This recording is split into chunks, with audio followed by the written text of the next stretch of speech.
Vanakkam. In the last session, we discussed the basic concepts and logic of Material Requirements Planning (MRP). As the next step, we must create the MRP views. In this session, we will discuss various parameters in the MRP1 view. Before going into the session, let us see the answers for the quiz we discussed in the last session.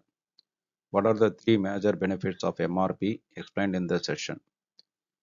Balancing service level and cost, the right quantity of the right material at the right time, and proactive exception handling. These are the three major benefits of MRP. What are the outputs of MRP? The planned orders, purchase requisitions, and exception messages. These are the outputs from MRP. What is the difference between gross requirement and net requirement? Gross requirement is calculated from BOM and net requirement is arrived after considering inventory, open orders, etc. What are the three major lot sizing procedures? They are static procedure, periodic procedure, and optimum procedure. What is the difference between weekly lot size and 7-day lot size? Weekly lot size considers requirements of a predefined week, but 7 days lot size considers requirements of the next 7 days after the first requirement. Please note the similar concept applied for the predefined monthly lot size and also the 30 days or 31 days lot size. What is the role of the opening date in scheduling? Opening date defines the number of working days. Please note it is working days for a planners and buyers to work on production orders and purchase orders respectively from administration point of view. What is the role of scrap in MRP? To arrive at the proportionate addition material to complete the desired planned quantity. It may be at the assembly level or it may be at the component level. These things we will see with the demonstrations when you are discussing on how MRP's outputs are coming for different scenarios. How many MRP views in Metal Master? There are 4 views: MRP1, MRP2, MRP3 and MRP4. Please go through the specific coverage in each view, understanding the concepts that what is covered in MRP1, what is covered in MRP2, what is covered in MRP3 and MRP4. These things will give clear idea when you are using them properly. What details are maintained in the MRP1 view? MRP group, MRP type, reorder point, MRP controller, lot sizing procedure, MRP area details. And what details are maintained in the MRP2 view? They are procurement type, special procurement type, backflush, default store location, lead time, safety stock. See, like this, you need to go through the details for MRP3 and MRP4 also. It will give you a good understanding of the different parameters in the MRP views. We continue the course with a discussion on the MRP1 view. So far, we created basic data 1 and basic data 2 views that are organization independent. Then we created purchasing view, which was plant specific. Next, we will discuss the MRP1 view, which is plant specific and also storage location specific. Care must be taken to maintain the parameters in MRP views, which directly affect the inventory and the customer service. Basic details of MRP like a material code, description, basic unit of measurement that will be carried over from basic views when we create MRP views. The other details like purchasing group, GR processing time, and the plant specific metal status will be carried from the purchasing view if already they are maintained. If the item is manufacturing, then these parameters we need to define in MRP views. And other than all these parameters, we need to maintain all parameters specific to the plant in the MRP views. As we discussed, there are 4 MRP views in Metal Master, and these are plant specific and store location specific. I repeat the implication of these views so that it is always in your mind clearly. MRP1 is covering the planning parameters. MRP2 covers the procurement, manufacturing, and planning integration details. MRP3 covers the planning strategy like operating model, availability check, configuration details of products, etc. MRP4 covers manufacturing related details like BOM explosion, discontinuation status, repetitive manufacturing, etc. Let us start discussing MRP1 view related parameters here. MRP1 view contains planning parameters to define how the planning must run and what parameters and logic are to be applied while converting calculated net requirements to proposals. MRP view has the following sections: general data, MRP procedure, lot size data, and MRP area. MRP group is used to group all the materials from the MRP point of view to assign specific control parameters for the total planning run. Now, normally the control parameters are defined in plant level. If there are some materials out to be planned in different way, then at MRP group, we can define those control parameters through customization in MRP. There is also an option to run MRP based on specific MRP groups in the traditional MRP. In the new MRP concept called MRP Live, MRP is running for all the materials. Suppose if this field is not maintained, MRP group, no, if it is not maintained, SAP will use the material type instead of the material group. In this case, material type has to be maintained as the MRP group in the customizing, that is in the configuration. Those things we will see during the configuration discussions. And then next field is ABC indicator. It is the classification of the material. It is a ABC classification. So ABC classification can be done in different ways. It may be based on the unit price or usage quantity, criticality of availability or usage value, many other parameters. So ABC classification can be manually arrived and entered into the system, or it can be done with the SAP transaction itself and assigned to the field on various selection criteria. We will discuss this during inventory controlling session. We will be having inventory controlling through SAP PP. At that time, we will discuss how to do the ABC classification through system. So ABC classification, like shown here, they are A means significant material, B means material medium significance, C is the metal which is having low significance. Again, these classifications depends on the company, depends on the purpose, depends on the usage. The classifications may differ. Then these two parameters, the plant specific metal status and valid from, we discussed them in the purchasing view also. So if we have not maintained purchasing view, then we need to maintain them in this metal master MRP1 view here. And then MRP type. MRP type is the field which determines how the metal has to be planned. Okay, this is the key point. This is the starting point for the MRP, metal requirement planning. How the MRP has to happen. So based on the selection parameter, system will plan the material. For example, if we select a reorder point MRP type, then the reorder planning will happen. The relevant inputs like what is the reorder point, what is the lot size, what is the order quantity, they need to be entered. Accordingly, system will plan procurement proposal. Like this, we have material requirement planning, master production scheduling, forecast based planning, and other options.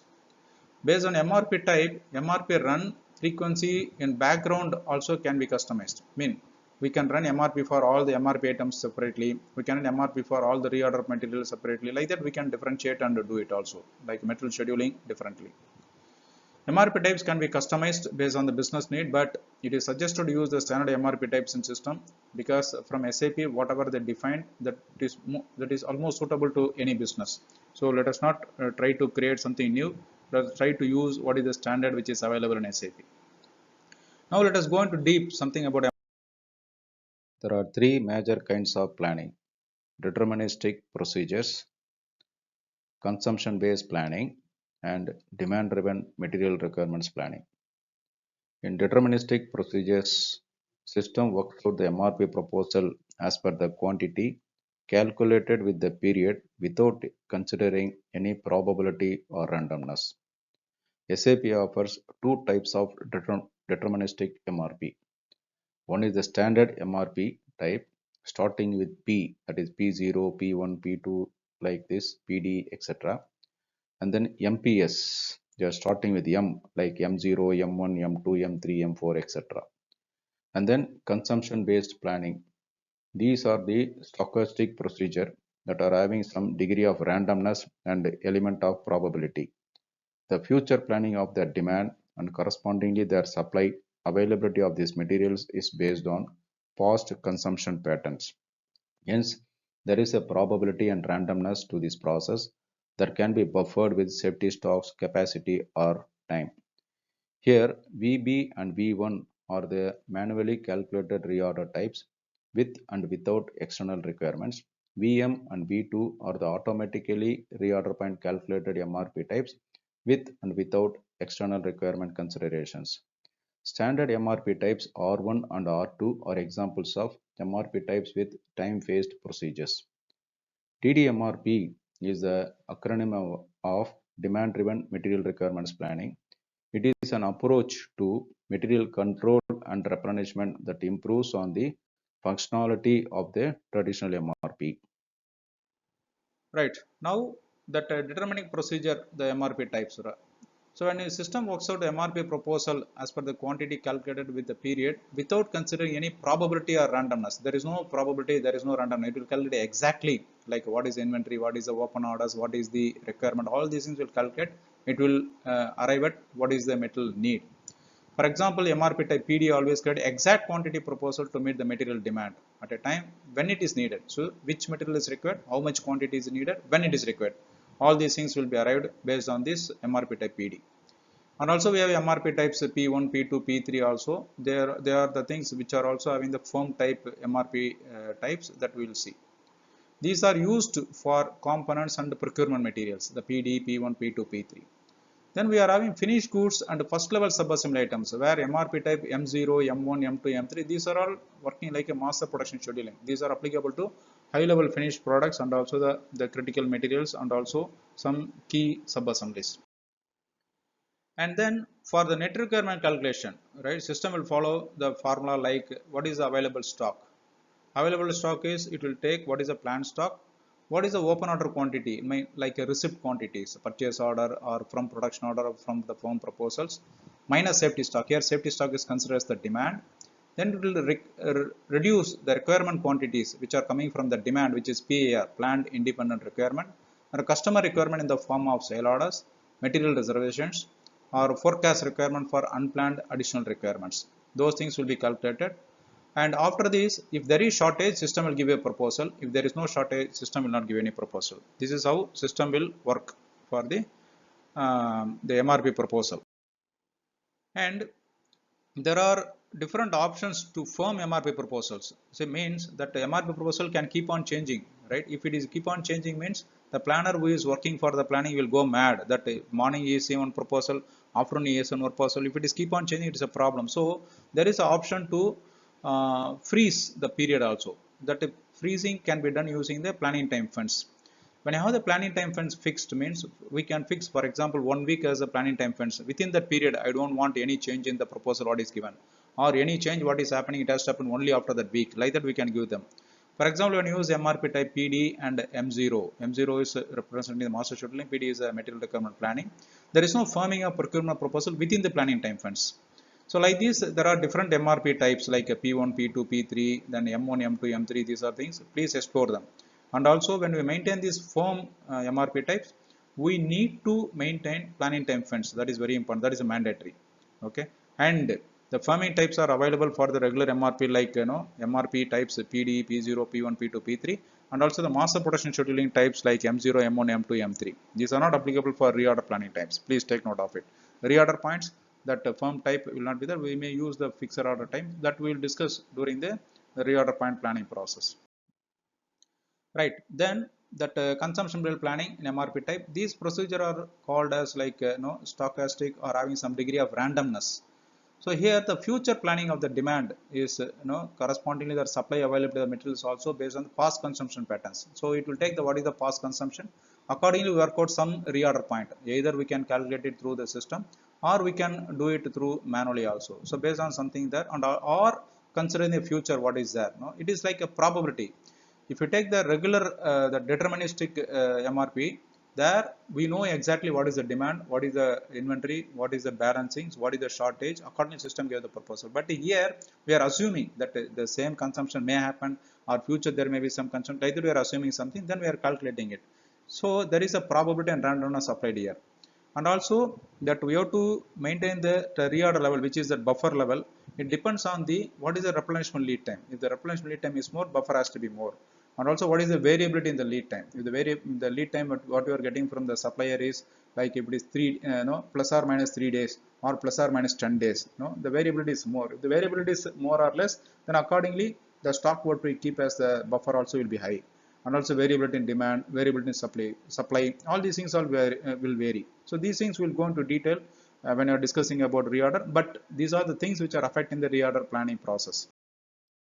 Based on manual or automatic calculation of reorder point and whether to consider the external requirements or not, reorder point planning MRP types are generally classified as shown here. MRP type VB. Here, the reorder points are manually calculated and also the external requirements are not considered.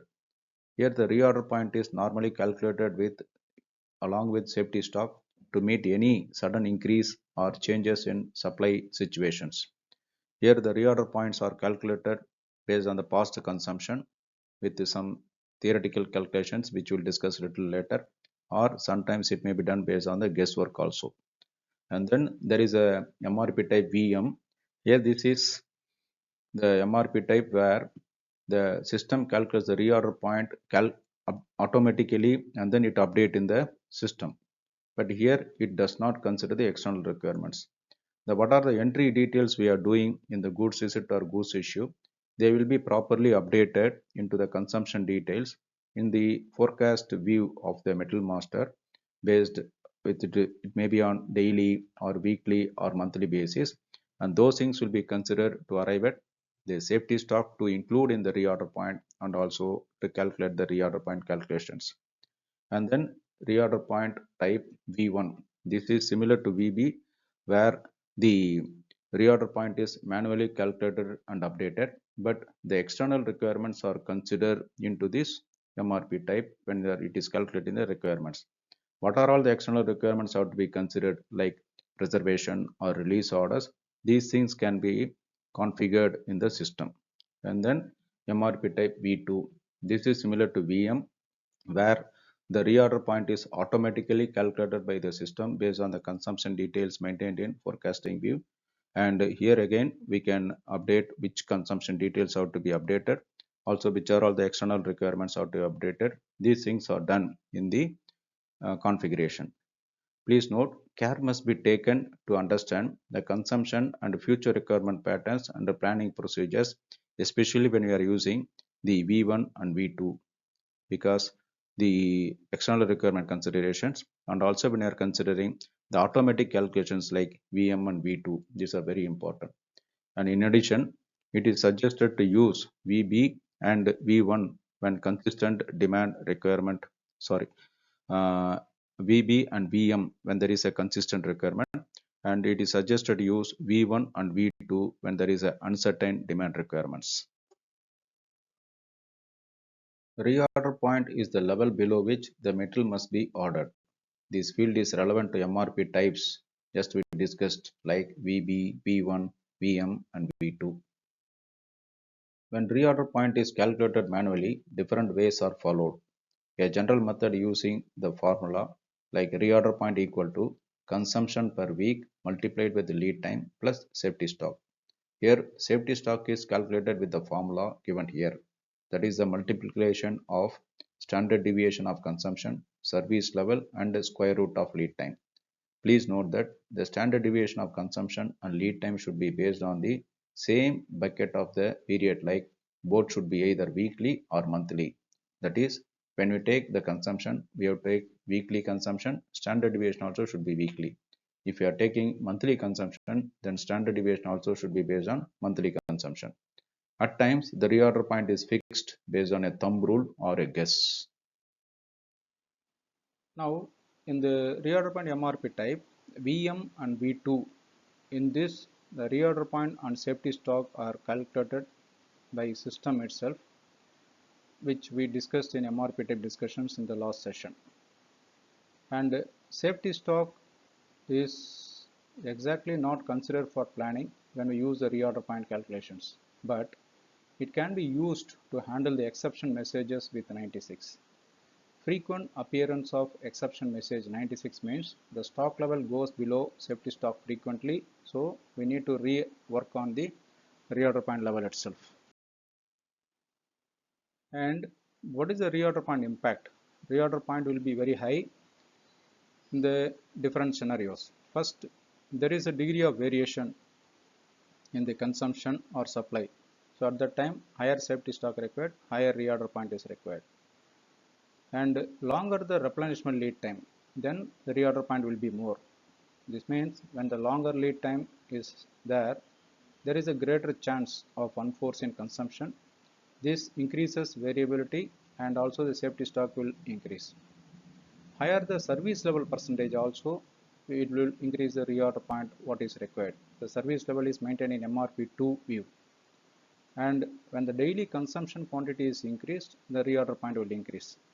At the same time, the forecast is obligatory and uses the total consumption. To understand how reorder point works, let us take the following illustration. See, here we have given some assumptions like lead time 2 weeks, reorder point 400 numbers, then safety stock 100 numbers, and average consumption 100 per week. Here the reorder point is calculated as that consumption per week 100 into 2 weeks lead time plus 100 safety stock, which is 300 numbers. So when the stock comes below 300 numbers, then system will propose what is that order quantity 400 numbers in week 3. In 2 weeks lead time, we will get 400 numbers into the stock. By the time stock would have reached 100, this 400 total stock increases to 500 numbers. The same thing happened in week 7 and week 12. What we can see here, it is reduced and then the stock is filled in week 9. Again stock reduced in week 12 and stock is filled in week 14. So there is a gap of 4 weeks for the first order and 5 weeks for the second order, which means the consumption is more, the ordering frequency will be more, and the consumption is less, ordering frequency will be less. Please note that in week 14 the stock came below safety stock.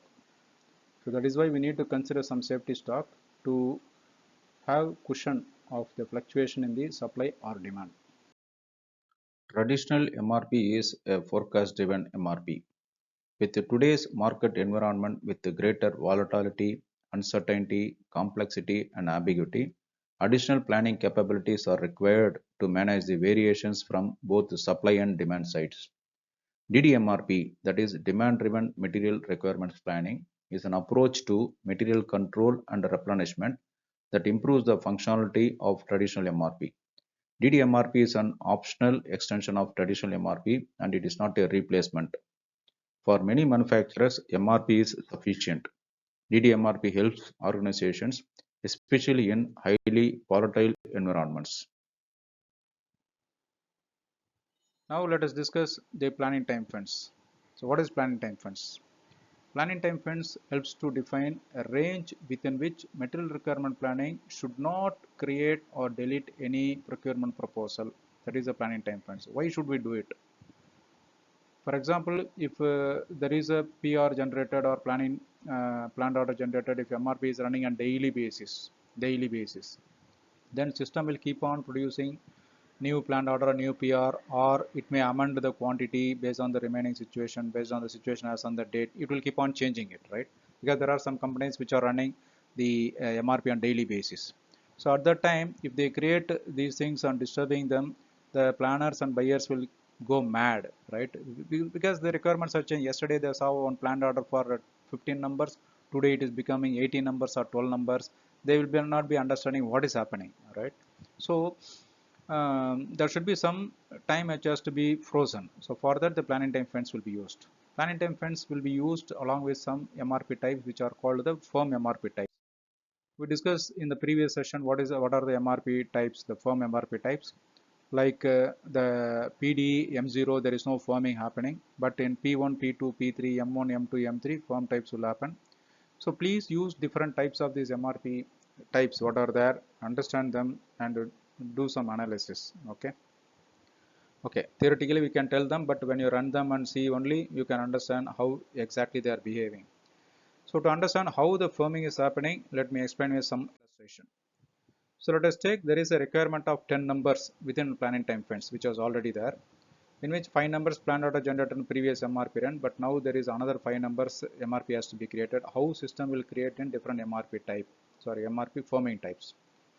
When you have firm type firm type 1, how this will happen? So here in the firm type 1, automatic firming will happen within the procurement proposal. I mean, the planning time fence is there. Within that period, what is the planning order that will be getting formed? Please see the star here. A new proposal will be generated after planning time fence. That's why we will see another 5 numbers here. When you take firm type 2, the firming will happen, but after planning time fence, there will not be any new proposal. That is a firm type 2. So firm type 1 and firm type 2, the firming is happening within planning time fence, but new requirement is generated in type 1. In type 2, there is no new requirement generated. Let us continue with the same illustration. In firm type 3, there is no firming is done, but new requirement is generated. When you take firm type 4, firming is also not done, new requirement also not generated. So this is what the firm type 1, 2, 3 and 4. So use the different MRP types, how they are behaving with these things, have a clear understanding, then apply them to your business accordingly. Okay, this will be very useful because when there is a continuous change, when people are seeing it's very much changes happening within the organization, within the proposal, what they saw yesterday is not that today, these confusions can be avoided. Please note another point, this is not applicable for reorder planning. This is only for the periodic based plannings and also the lot size based planning. Now let us discuss what is the planning cycle. Planning cycle is the cycle in which planning run is performed for a material. Right. So everybody will have a different planning cycle. So according to that, we can define it and take it. What is the purpose of it? For example, if a vendor is delivering a metal on every Wednesday, and so you should also give your proposals, your delivery date is on Wednesday, because there are some suppliers who are the big people that they will be supplying only on specific date. They will not adhere to whatever the date you give it, they will give only on that date, right? Their specific date. So why should you get confused? We can adjust our system according to them so that our supply is ensured. So we can define the planning cycle and attach to this material so that for these materials, system will propose the requirements aligning with the supplier's supply date. And also for some big businesses like not a I can't say it is a big business, the nature of business, like it is some food processing or fruit juice companies in which they can procure the metal only in some seasons, in which year that period is coming, that period can be defined and the planning cycle can be entered there. So at that time, system will propose the procurement proposals. And MRP controller is the person who is responsible for the material which is planned in the plant.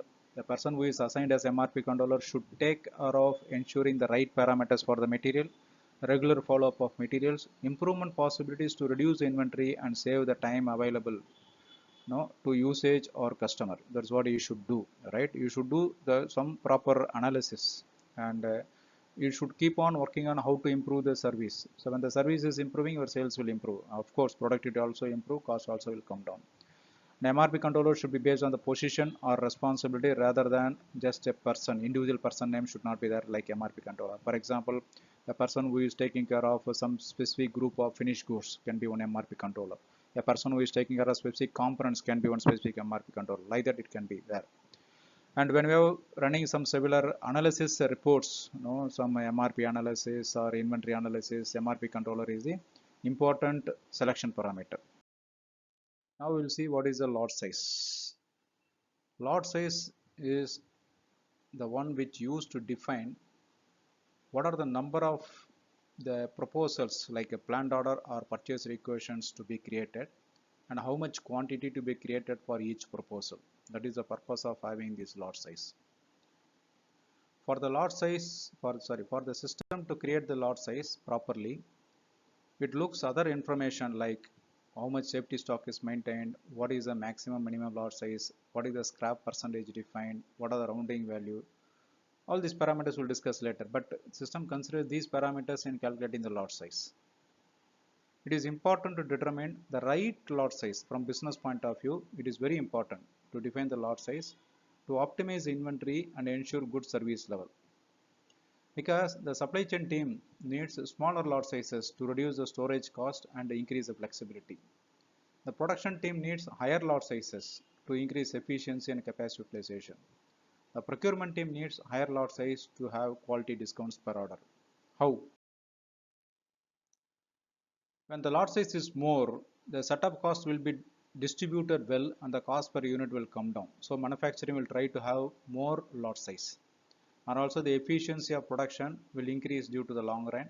Capacity utilization of machine will be better. So manufacturing team will need big lot sizes, right? Is it obvious, right?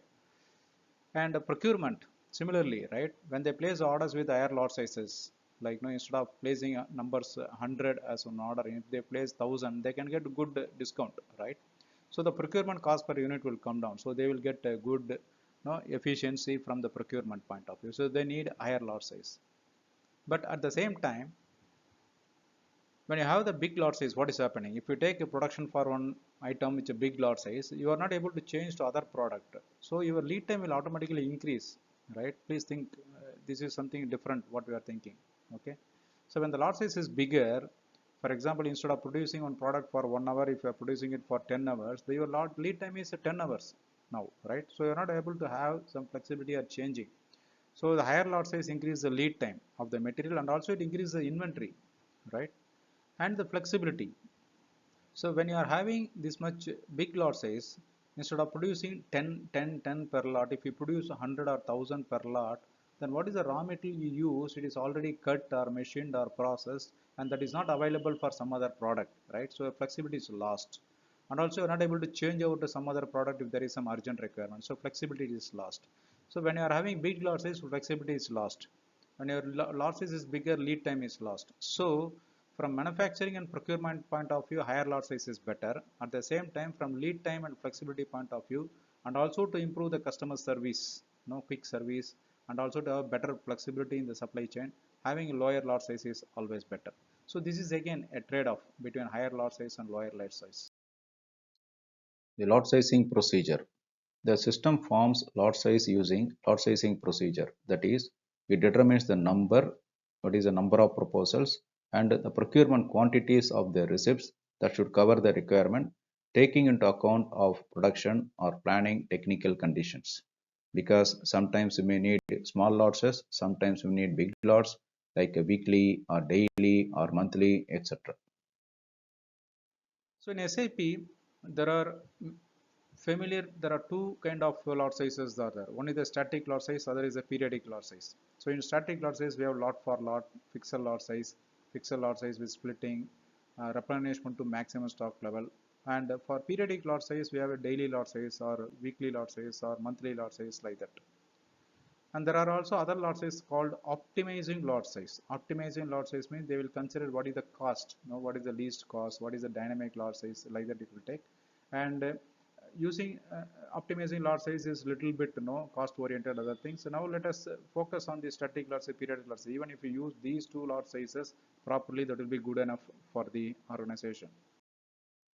So we'll see with some example now how these proposals are split based on the lot size. Let us take a proposal which is having a requirement of 40 number, and maybe in one day one, and then 40 number next day, then 70 numbers next day. If it is exact lot size, what will happen? System will create a planned order for 40 for first proposal, 40 for second proposal, 70 for third proposal. If the lot size is 50, because you mentioned this fixed lot size as 50, instead of requirement 40, the first time system proposes 50 lot size, right? And then the second time also, because though it is 40 requirement, system will propose 50. At the same time, when the MRP is running, system will consider, right, already for a requirement of 80, there is a proposal of 100. So it will keep always in mind. It doesn't going to be infinitely very high. So in the third period, when the requirement is 70, so planned order will be created for 50 only, because here requirement is total is 150, requirement also 150. So here the planned order is reduced, right? So this way is one way. This is the one way of seeing it. At the same time, if the lot size is 45, what will happen? So requirement is 40, here the planned order is proposed 45, requirement is 40, again planned order is 45. Then for the requirement of 70, when the planned order is 45 created, your total requirement is 45 plus 45 plus 45, it's 135 only, but your total requirement is 150. So system create another 45. Okay, so when the fixed lot size is reduced, actually you are procuring more, right? So these behaviors we need to understand clearly. Both the business users and the consultants should understand that putting the lot size in a different ways, that they are all creating in different ways, that how they behave, that's what very important to understand. So here, so though our total requirement is 150 in this 3 period, total proposal is 90 plus 90 180, though the fixed lot size is less than this 50. Okay, so it may be surprised, when the lot size is reduced, how the requirement is increasing. This is the logic. And when you have the periodic lot size, like you have a weekly lot size or monthly lot size, if all these things are, day 1 of 1 week, day 2 of another week, day 3 of another week, in week beginning itself totally 150 numbers will come. If you take if it is a 2-3 weeks, if it is a monthly, means month beginning itself will have 150. So when you are increasing the lot size, periodic lot size, from daily to weekly to monthly, you are going to buy a bulk quantity of materials in the period beginning itself. So we have to be careful. That's why here we highlighted this one in the red color here, because this is going to increase your stock. And here also you are going to advance, you are going to procure in advance this much quantity, so it is also going to increase your stock. So be careful when you are defining the lot sizes. And also we have to keep on reviewing the lot size when it is used in the system. And now we saw that example, right, that 45 plus 45, which was creating 90, which is increasing the stock. At the same time, to avoid simultaneous scheduling of these quantities, now instead of 45 and 45 at the same time, if it is proposing, if it is split, that 45 in one period and 45 another period, that will be better for us, right? So that also there is a possibility. We can use a lot size called FS, which is the fixer and the split lot size. This is again, we have to configure or we have to customize this. How to customize this, I will show it later, right? So here are this fixed lot size, and you have to give what is the fixed lot size quantity, and it is that one period, right, that we have to split it, and the quantity is 45. So which means the system will propose that instead of having 45 and 45 in the same period, it will split and 45 in the backward direction. We can customize this in this lot size. It has to be given in the later stage also. That is also option there. This means at the same time you don't get 90, but you split it and get it, so that you can have the flexibility to control the procurement what you are doing it. This week we will discuss about the lot sizes, because a lot of dilemma, right, when we fix the lot sizes. So whether we have to how much is should be our minimum lot size we need to order, how much is the maximum lot size we can order, or what is the maximum stock level we can maintain into the plant, or what should be the standard size, like how to round off some quantities what is proposed by the system, or if you have some scrap which is getting generated during production, how to handle them. So these are all the many questions which are there, right? Fixing these parameters are very very important, because we should not order something very very minimum quantities frequently. At the same time, we cannot order very big quantity at in a single order. And also, like, if you have some limitation or capacity, we cannot exceed the capacity and order the quantities. Also, right now, to have a convenient of the suppliers to supply the materials, we should cannot order one piece, two piece, or 52 pieces, 53 pieces, like that. We have to some standard sizes. So those things we need to define them properly, which will help the business to run smoothly and also make the procurement activities smooth. Now we'll see each parameter, how do they work. Before explaining further parameters in this lot size data, I just want to show you one point here. So now we were discussing a material with MRP type VB and also the lot sizing procedure FX. When we use this lot sizing procedure FX, we are seeing the details like fixed lot size quantity there. But we don't see the minimum lot size, maximum lot size, or rounding value or rounding profile here. Please take note of this. Here we see the material with MRP type PD and also the lot size procedure. It is a weekly. It may be weekly or monthly, whatever we can put it. When you use like this, the periodic lot size procedure, and then you see there is no fixed lot size here, because the fixed lot size is applicable only when we are using the fixed lot size procedure. But instead here we can see the minimum lot size, maximum lot size, rounding profile, and rounding value. So according to the lot sizing procedures, the details which are required that can be configured to appear in the screen or not, and also from standard SAP also some restrictions will be there. But you need to take care that according to the lot sizing procedure, which are all the parameters you can maintain and how they can be working. First, let us see what is the minimum lot size. Minimum lot size is that the minimum quantity which has to be proposed from the MRP planning or MPS planning. After arriving at what is the net requirement to be proposed, like a net requirement is calculated how, that what is the stock available, what are all the open orders, what is the receipt expected, remaining things, right? That is the net requirement quantity. So that quantity may be very few numbers, but the suppliers may be asking for, no, I need a minimum this much quantity to be ordered, to be placed. So at that time we need to use this minimum lot size. For example, your requirement may be only 10 numbers or 12 numbers, but the supplier will be needing always a minimum lot size of 50 numbers. So maybe you would have discussed with him, then you would have agreed, yes, I will always place 50 numbers as order. Then how to make that system to make, give the proposal? We have to use this field minimum lot size, right? So if you don't use this minimum lot size, what exactly the requirement, what is coming from system will give it, right? That's what, that is the purpose of this minimum lot size. And then there is a maximum lot size. Okay, so maximum lot size, when it will come, for example, as a supplier, right, then he will say that every time when you place the order, for each order or each line item, give much this much only, don't place more than this, I cannot supply like that, right? They may ask for it. Or when you release a production order, they will say that for each batch I can produce 500 numbers. For example, if you take heat treatment, right, they can give only some maximum this much load only. Beyond that, if you release the order also, there is no use of it, right? So we have to fix some maximum lot size. That size, those kind of things we can fix using this maximum lot size. And if you fix this, if you fill the, sorry, if you leave this field blank, then whatever the quantity you get, that is what the system will propose. No, it will not consider any maximum.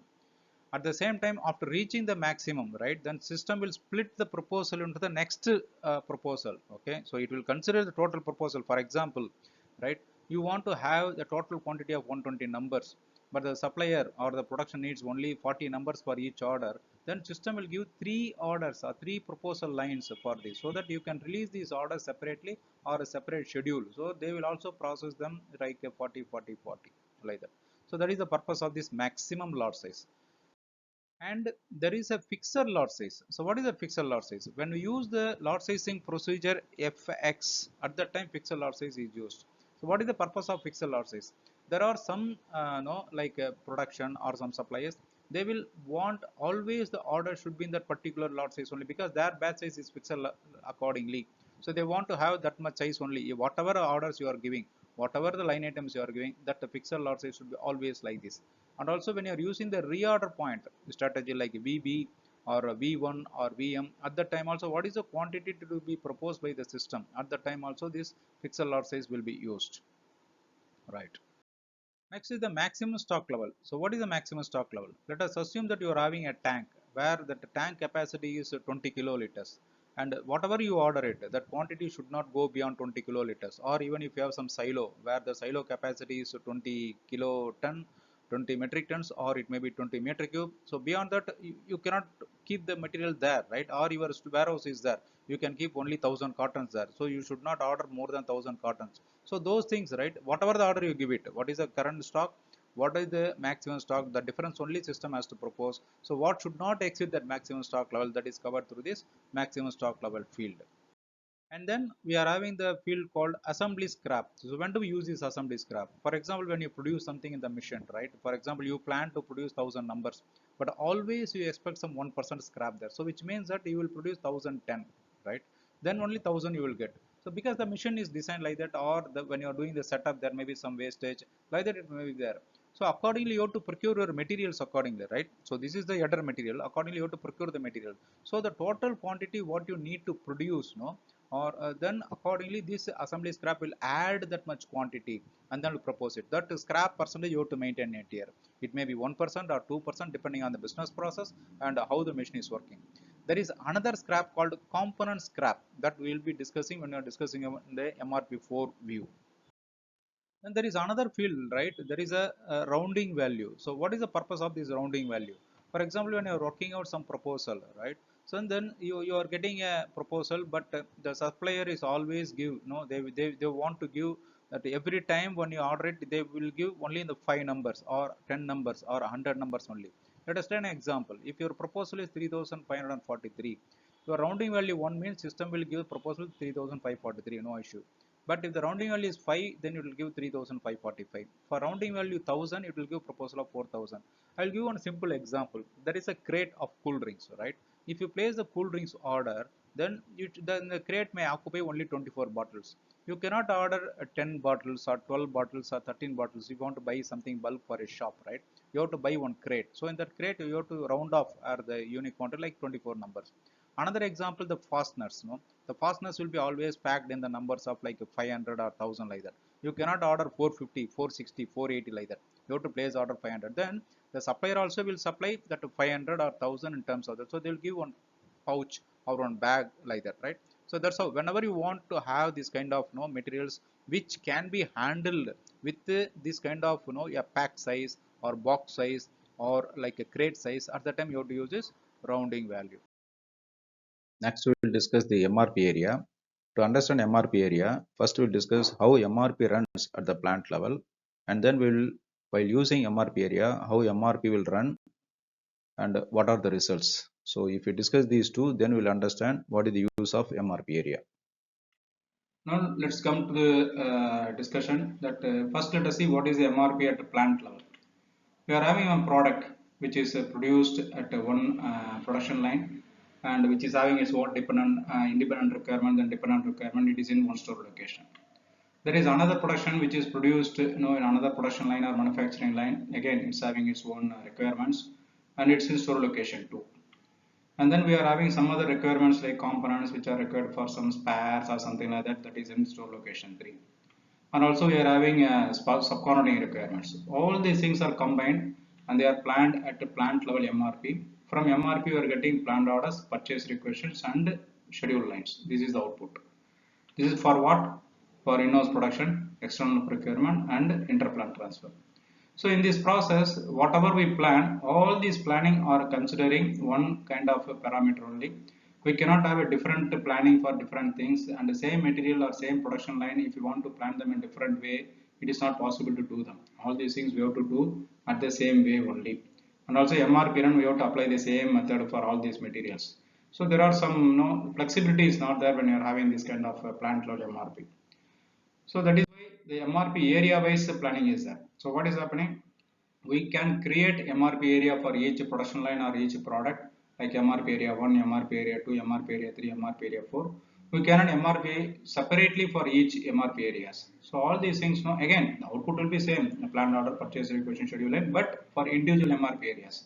So we'll have the flexibilities. Let's see.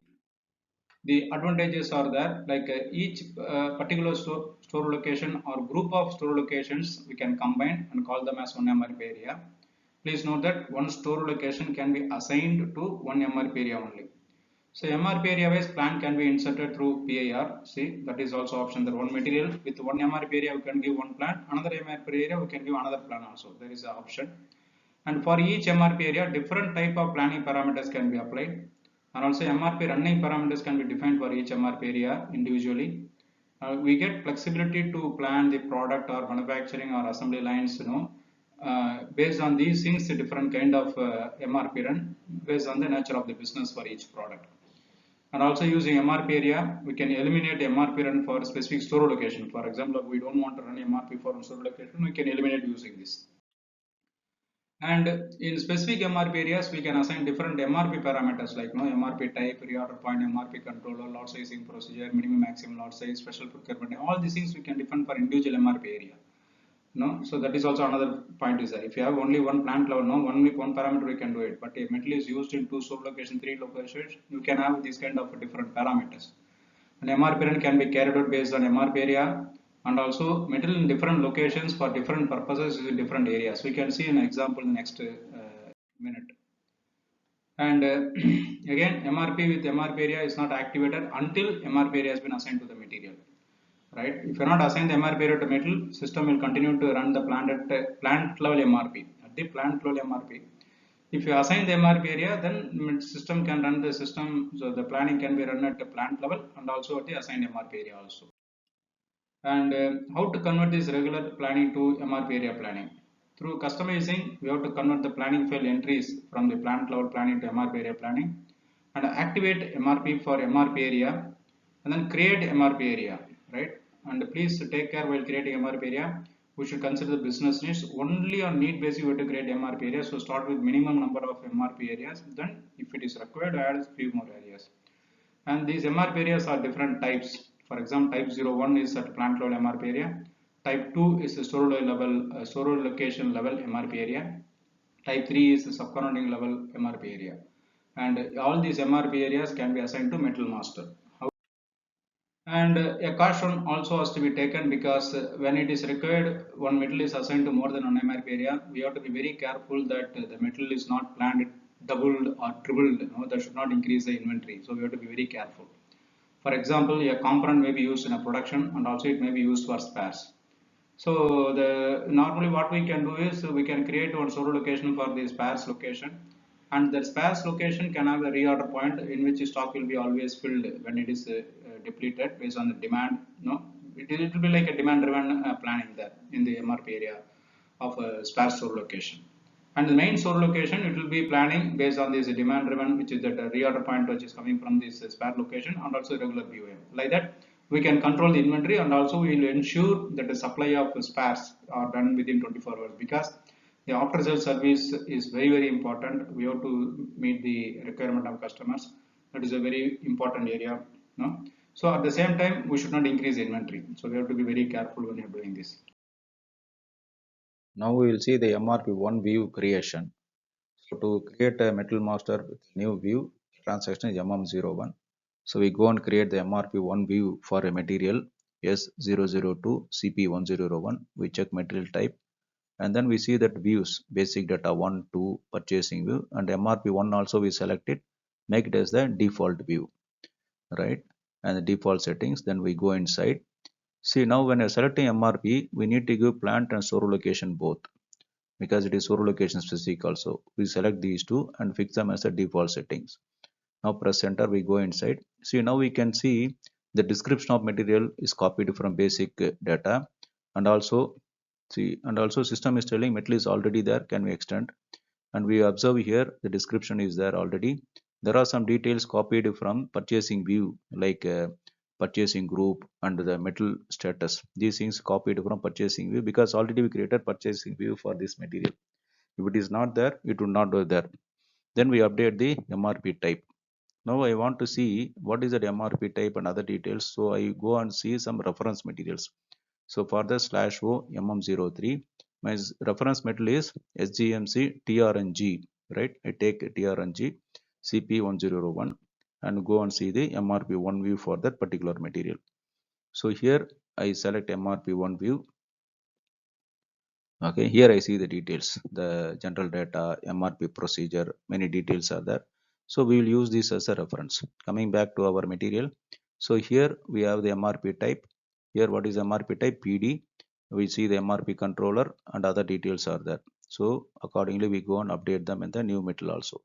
So I select the MRP type, and also you can use F4 and C. There are various MRP types are there, like D1, D2, M0, M1, M2, M3, P1, P2, P3. Please take there is a ND, no planning, which means we may also not consider a metal for any planning using ND. Then there are reorder point planning, time phase planning, many things are there. But reorder planning only VB is there, V1, V2, VM are not there. That we will discuss during configuration. I will explain, and also during MRP run I will create them and show you. Will use them. Now the MRP type PD is updated. Now I want to see the material type just to update the MRP controller, because MRP controller we created based on the material types. I go and check it. So material type definition, I saw the MRP controller, saw the definition. Now I want to go and update. They see the information there, but now system is asking first to update the details. So this I know it is a trading metal. So I select S4, which is a MRP controller for trading materials. The lot sizing procedure, I want to update weekly lot size, and then also there are other parameters which I want to update. But before updating, I want to see what is the reference details, and see here, because earlier we wanted to see the information, system is showing the information about the metal, like a MRP type, sorry, metal type, etc. Now I go and see the reference metal here. It is showing the minimum lot size quantity, maximum lot size, rounding value details. So I copy them from here. Minimum lot size 15, the maximum 60, rounding value 15. So I update all these details here. And then now after updating everything, when I press enter, all the details are now entered. System will ask whether to save. Every time when you update, use F4 to see possible entries and also put F1 to see what is the description of the field. That is how you can learn a lot. Now I completed everything. Now I press enter now and I want to proceed. We are not going to update any details in MRP area as of now. We'll discuss it during MRP run and later. Now I want to save it because I came to the end of this page, right? Like every time. We are getting only MRP1. So I came here. System created. See, it is showing as a created. It is not showing as a changed because we created a new view here. So it is showing as a created item. So this GMC S002 CP101 is created. So you all please create MRP1 view and practice. So in this session, we discussed various parameters in MRP1 view. Under general data, we discussed MRP group, ABC indicator, plan specific status. Under MRP procedure, we discussed MRP type, reorder point, planning time fence, planning cycle, MRP controller.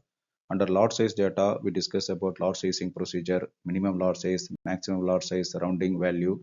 Under MRP area, what are the concepts of MRP area? Those things we discussed. Also, we discussed how to create MRP1 view. Let us discuss the quiz for this session to refresh our understanding. What is the purpose of MRP group? What are the different MRP types? Which MRP view is used to maintain parameters to integrate procurement and planning? Where do we maintain material classification, that is the product classification? Which are MRP types update the reorder point automatically? Which reorder point MRP types consider external requirements? Is DDMRP mandatory for all manufacturing organizations? What are the three levels of MRP areas defined? Is safety stock considered while planning the reorder point MRP type? And what is the purpose of planning time fence? We will discuss the answers in the next session. The assignment for this session is please create the MRP1 view for all the materials for the business case we discussed. And also please refer the TRNG respective materials for any MRP type or MRP control details and lot sizing procedures. For other details, you may update whatever the details you would like to update. After understanding various parameters in this MRP1 view, we will discuss MRP parameters in MRP2 view in the next session and create MRP1 view for all the business case material assigned to you so that you will be having clarity. And whatever the clarifications you need, please put them in the comment section of this session. They will be answered then and there. Meanwhile, if you want to practice these sessions along with me, you may hire the dedicated server. For the requirement, contact me at the email given here. And also please suggest your friends and colleagues to subscribe to the channel so they also get the benefit of the knowledge sharing session here. Thank you. See you in the next session. Take care. Bye.